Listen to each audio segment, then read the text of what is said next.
Hi friends, அஸ்ஸலாமு அலைக்கும். இன்னைக்கு நான் தால் செய்ய போறேன். சிறும்பருப்பு எடுத்துக்கோங்க, குக்கர்ல போட்டுருங்க.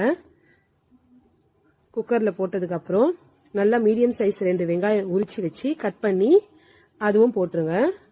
அப்புறம் ஒரு பூண்டு, முழு பூண்டு 1, 2 பச்சை மிளகா, 2 தக்காளி எல்லாம் போட்டுட்டு ஒரு அரை ஸ்பூன் ஜீரகம் போட்டுருங்க. அப்புறம் அரை ஸ்பூன் மஞ்சத்தூள், சின்ன ஸ்பூன்ல தான் எடுத்து நான் போடுறேன். போட்டு ஒரு டம்ளர் தண்ணி போட்டு குக்கர்ல மூடி பற்ற வச்சு குக்கர்ல வச்சிருங்க. ஒரு 3 விசில் வந்ததுக்கு அப்புறம் 3 விசில் வரணும். வந்துருச்சு, இது ப்ரெஷர் போயிடுச்சு.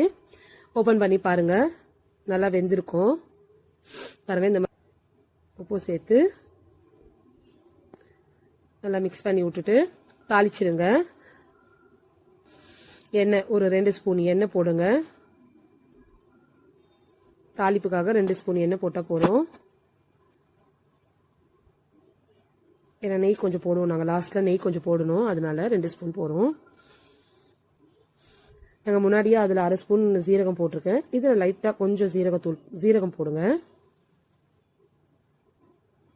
அதுவும் நல்லா தாளிச்சிட்டு காஞ்சி மிளகா 2, கருவேப்பிலை கொஞ்சம்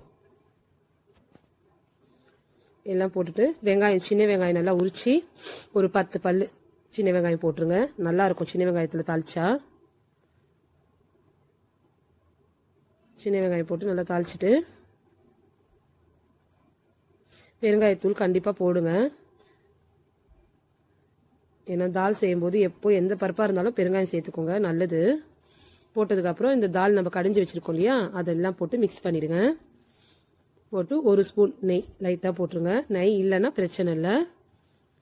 நல்லா எல்லாம் கலக்கி விட்டுட்டு கொத்தமல்லி தலை லாஸ்ட்டில் ஒரு கொதி வந்ததுக்கப்புறம் லாஸ்ட்டாக ஒரு கொத்தமல்லி தலையை போட்டுருங்க. அவ்வளோதான். பாருங்கள், இட்லி, தோசை, இடியாப்பம் எல்லாத்துக்கும் நல்லாயிருக்கும். செஞ்சு பாருங்கள், டேஸ்ட்டாக இருக்கும். செஞ்சு பார்த்துட்டு எப்படி இருக்குது கமெண்ட்டில் சொல்லுங்கள். சிறும்பருப்பு தால். தேங்க்யூங்க.